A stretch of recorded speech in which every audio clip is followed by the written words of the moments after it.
Social city prime news चुनाव विकास और समीकरण में आपका स्वागत है। मैं हूं मनीष उपाध्याय। आज हम लोग हैं मोतिहारी में और हमारे साथ है युवा जिला संगठन प्रभारी विशाल कुमार शाह जी। आपका बहुत बहुत स्वागत है हमारे चैनल में। धन्यवाद। आपसे हम जानना चाहेंगे, मेयर का चुनाव होना तय है क्योंकि बिहार सरकार ने ये फैसला लिया है और ये मतलब इतिहास में पहली बार ऐसा हुआ है कि मेयर जनता डिसाइड करेगी, जनता तय करेगी। इसको किस रूप में देखते हैं? ये सरकार का बहुत सराहनीय कदम है। इससे लोकतंत्र में जनता को ये अवसर मिलेगा कि वो एक साफ सुथरा छवि के लोगों को अपने शहर का मेयर का चुनाव करेगी या जहाँ जिला परिषद है वहाँ सभापति का चुनाव करेगी, नगर निगमों में मेयर का चुनाव होगा। और ये लोकतंत्र के लिए बहुत अच्छी पहल है। इससे चुनाव के बाद जो एक माहौल बनता था जिसमें हॉर्स ट्रेडिंग होती थी, उन सब चीज़ों पर रोक लगेगा और अच्छे लोग जनता के द्वारा चुने जाएंगे। चंपारण की जनता को, मोतिहारी की जनता को क्या सुझाव देंगे कि किस तरह के कैंडिडेट का चयन करना चाहिए मेयर के लिए? देखिए, मोतिहारी की जनता बहुत समझदार है और ऐसे लोगों का वो चुनाव करेगी जो विकास में भी अपना सहयोग निभाएंगे और जिनकी छवि भी साफ सुथरी हो, जो हर वर्ग और हर तबके के लोगों के लिए काम करे बिना भेदभाव के, और जो आज तक नगर निगम में काम उस गति से नहीं हो पाया उसको वो गति देगा। क्योंकि कई बार जब वार्ड पार्षदों के द्वारा मेयर का चुनाव होता था तो कहीं ना कहीं नगर निगमों में या नगर परिषद में गुटबाजी रहती थी। एक वो गुट जो मेयर को या नगर सभापति को चुनता था और एक वो गुट जो उनके विरोध में रहता था, तो अक्सर विकास का काम इससे बाधित होता था। लेकिन वर्तमान परिस्थिति में चूँकि जनता मेयर का चुनाव करेगी तो जो भी व्यक्ति उस पद पर आसीन होगा उसका एकमात्र लक्ष्य बिना किसी बाधा के विकास का काम को देखना होगा। और ये बड़ा बेहतरीन समय हम लोगों को देखने को मिलेगा आने वाले मेयर के चुनाव के बाद। जिस गुटबाजी की बात आप कर रहे हैं, शायद उसी गुटबाजी का शिकार अपना मोतिहारी शहर हुआ है जो पिछले 5 या 10 वर्षों से विकास शहर में नहीं हो पाया है। इसका मुख्य वजह क्या है? निश्चित रूप से ये गुटबाजी का शिकार रहा है मोतिहारी नगर निगम और इसके वजह से विकास बाधित हुआ है। अभी आपने देखा ही होगा कि किस तरीके से जो है मेयर को हटाने के लिए यहाँ के जब नगर निगम ये बना तो सारे लोग इकट्ठा हो गए थे, फिर कई एक तरह का उसमें बात चला, फिर सारे पूरे बिहार के नगर निगम का जो है ये समाप्त कर दिया गया। तो ये तो हुआ ही है, ये तो पूरी जनता देख रही है। लेकिन अब इन सब चीज़ों पर रोक लग जाएगा। आने वाले समय में इन सब चीज़ों से जनता को मुक्ति मिल जाएगी और सिर्फ विकास का काम होगा। क्योंकि देखिए, मोतिहारी नगर निगम में जो ज्वलंत मुद्दा है उसमें एक मुद्दा आपको यहाँ पे ड्रेनेज सिस्टम का भी। आप कोई ऐसा आपके मोतिहारी नगर निगम क्षेत्र का कोई ऐसा वार्ड नहीं है जहाँ जल जमाव की समस्या नहीं है। लेकिन मोतिहारी को जो वरदान मिला है मोती झील, अगर हम अपने ड्रेनेज सिस्टम को दुरुस्त करके और वाटर ट्रीटमेंट करके अगर उस पानी को हम मोती झील में छोड़ते हैं तो यहाँ कहीं किसी भी मोहल्ले में आपको जल जमाव की समस्या नहीं होगी। दूसरा, आपको कचरा प्रबंधन है। आप जा कर के देखिए, आज हाईवे पे कचरे का पहाड़ बनता जा रहा है और प्रदूषण हो रहा है। लोगों ने उस पर धरना प्रदर्शन भी कुछ दिन पहले किया था। वहाँ के जो रहने वाले उस क्षेत्र के आसपास के लोग हैं उनको बहुत समस्या है। तो ये कचरा प्रबंधन भी समस्या है।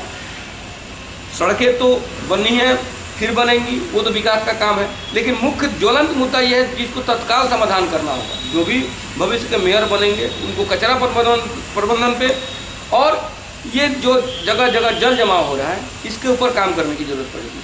पिछली बार जब वार्ड कमिश्नर का जब यहाँ पे चुनाव हो रहा था, पिछली बार जब ये वार्ड पार्षद यहाँ के लोग चुने जा रहे थे और उसमें लगभग लोगों का जो मैनिफेस्टो होता है उस मैनिफेस्टो में ये सारी चीज़ें तय थी कि अब ड्रेनेज सिस्टम ठीक हो जाएगा, हर नली में गली बन जाएगा। तो इस तरह की जो वादे थे पिछली बार के चुनाव में, आज भी वो ज्यों का त्यों है और आज भी पानी वैसे लगता है। अगर हम चंदमारी चौक की बात करें तो वहाँ पे जो रेलवे गुमटी है उसके जस्ट जो रेलवे गुमटी से जो चौक तक की का जो सफ़र है, जो रास्ता है, थोड़ा सा पानी हो जाने के बाद घुटना तक पानी वहाँ लग जाता है। तो इस तरह की जो समस्याएं हैं जो लगातार यहाँ के लोग झेल रहे हैं, तो कहीं ना कहीं इसका जिम्मेदार आप किसको? देखिए, ये तो प्लानिंग के तहत यहाँ कोई विकास हुआ नहीं है। आप एक चीज़ देखिए कि जहाँ भी प्लानिंग के तहत नाला का निर्माण हुआ वहाँ कहीं जल जमाव नहीं लगेगा। वो अंग्रेज के समय में भी, आज आप चले जाइए मिस्कॉट मोहल्ला में, एक बूंद पानी कहीं नहीं लगेगा, क्योंकि वो प्लानिंग के तहत। अब मान लीजिए कि एक जगह का नाला बना दिए और जिसका निकास अगले नाला से जोड़ के होना है, जो अगला नाला इस नाले से अगर ऊपर होगा तो कैसे पानी निकलेगा? जबकि इसके एक तरफ धनौती नदी है, एक तरफ मोती झील है। और आप जान लीजिए कि कोलवाड़वा से लेकर जानपुर से लेकर और आपको सिकराना तक कैनाल बना हुआ है। आज अगर उस कैनाल को अगर हम लोग पानी के निकासी के लिए शहर के वेस्ट ड्रेनेज को अगर हम यूज करें पानी को निकालने के लिए, तो बेहतर विकल्प है। लेकिन उस पर काम करें, उस पर प्लानिंग बना करके अब पूरे शहर का ड्रेनेज सिस्टम का प्लान एक साथ बनना चाहिए। कहाँ कितना वाटर लेवल रहना चाहिए, कहाँ कितना गहरा नाला होना चाहिए। जब तक ये आप नहीं करेंगे, जब टुकड़ों में विकास करेंगे, तो यही समस्या देखने को मिलेगी। चाहे वो मधुबन छावनी रोड पर पानी लगना हो, चाहे चनवारी चौक लगना हो, चाहे आपको ज्ञान बाबू चौक पे लगना हो, ये हर जगह आपको समस्या देखने को मिलेगा और ये हर जगह है भी। एक सवाल और, बिहार में युवाओं के रोजगार की बात हुई, कहाँ है रोजगार, कितने मिले हैं रोजगार? देखिए, जितना इस सरकार ने रोजगार पे काम किया है, बिहार के इतिहास में किसी सरकार ने उतना काम नहीं किया। 2005 से लेकर 2020 तक लगभग 7 लाख रोजगार सरकार ने दिया है, सरकारी रोजगार। और 1990 से लेकर 2005 तक सिर्फ 93,000 लोगों को रोजगार मिला था, जिसमें कि 10 साल झारखंड भी 2000 तक हमारे साथ था। 90 से लेकर 2000 तक झारखंड भी हमारे साथ था। 2005 में 2000 में झारखंड अलग हुआ है। तो 90 से लेकर के 2005 तक 93,000 लोगों को रोजगार मिला, सरकारी नौकरी। और हमारे सरकार में 2005 से लेकर 2020 तक, ये 2 साल का आंकड़ा हम आपको नहीं दे रहे, 22 तक 20 तक आपको 7 लाख लोगों को रोजगार मिला। तो सरकार उस दिशा में काम कर रही है। और इसका उदाहरण हम आपको देते हैं। आप किसी भी पंचायत में बिहार के चले जाइए, 100 से ज़्यादा रोजगार लोगों को मिला है सरकार के द्वारा, कम से कम 100 आदमी। किसी पंचायत में इसकी संख्या ज़्यादा है, अमूमन ही ज़्यादा है। रोजगार सेवक है, टोला सेवक है, आशा है, ममता है, कृषि सलाहकार है। ये लोग कौन है? किनके साथ सरकार में इनकी बहाली हुई है?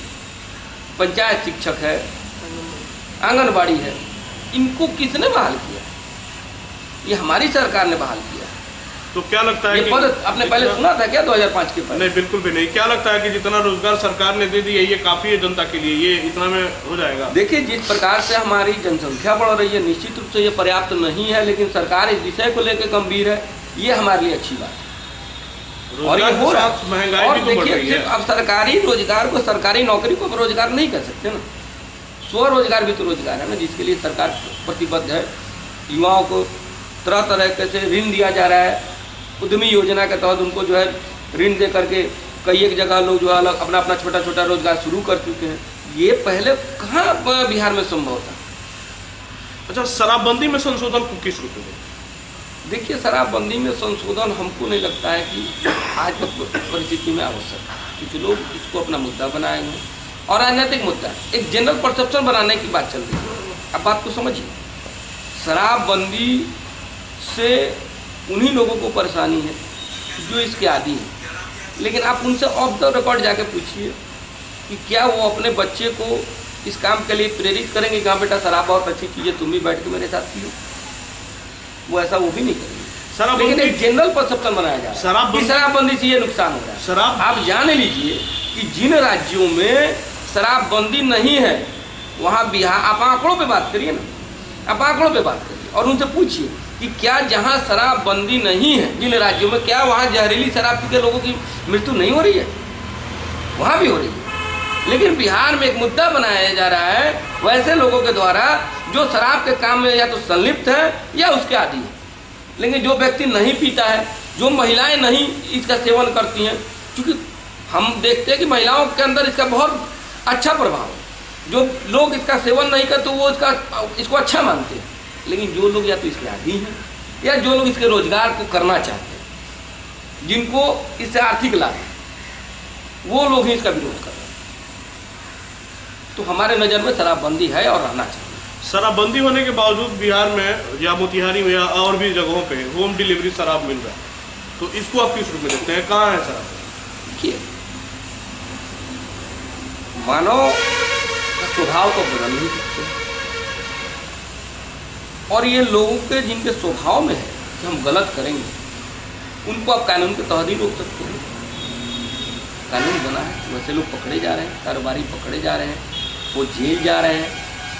और देख लीजिएगा कि आने वाले समय में जब ऐसे लोगों को सजा होना शुरू होगा, तब लोगों को समझ में आएगा कि हमने कितनी बड़ी गलती करी। अच्छा, इस बात से कितने सहमत है कि अफसरशाही जो है इस सरकार में काफ़ी बड़ी हुई है, और शराबबंदी कानून को लेकर के जितने भी थानेदार हैं आज वो काफ़ी रिचेस्ट हो गए हैं, काफ़ी धनी हो गए हैं। इनके मामलों की और इनके आंकड़ों की जांच होनी चाहिए कि नहीं? देखिए, जो भ्रष्ट पदाधिकारी हो, चाहे वो किसी प्रकार से अपना धन संचय कर रहे हो, ये शराबबंदी को ही आप क्यों करें? आप किसी भी तरीके से, चाहे कोई भी पदाधिकारी हो, चाहे वो किसी विभाग का जूनियर इंजीनियर हो या किसी थाने का थानेदार हो, जो लोग भ्रष्ट हैं, हमारी सरकार जीरो टॉलरेंस पे काम करती है। और ऐसे लोग जैसे ही सरकार के रडार पे आते हैं, तो आपने देखा है कि उनका हौसला क्या हुआ। तो ये तो हो ही रहा है। संग्रामपुर प्रखंड में एक गांव है तिवारी टोला, वहाँ पे एक सैनिक की हत्या हुई थी पिछले कुछ 15 दिन पहले। वो भी किसी शराब कारोबारी के द्वारा ही की गई थी, तो इसको आप किस? वो लोग पकड़े गए हैं, उन्होंने बहुत गंभीर अपराध किया है और कड़ी से कड़ी उनको सजा मिलेगी। आपने देखा 2 दिन पहले उनके घर पे बुलडोजर चला दिया गया। ये सरकार की कटिबद्धता है कि अपराधियों को उनका अंतिम मुकाम तक पहुंचाया जाएगा। अपराधी कोई हूँ, कहीं ना कहीं शराब बिक रहा है, चल रहा है, बन रहा है, बिजनेस व्यवसाय चल रहा है, तब तो ऐसा घटना हुआ। देखिए, अपराधी तो जो भी इन चीज़ों पे सरकार के द्वारा रोक लगाया जाएगा। क्या हत्या के लिए कानून नहीं है? तो क्या हत्या नहीं हो रही?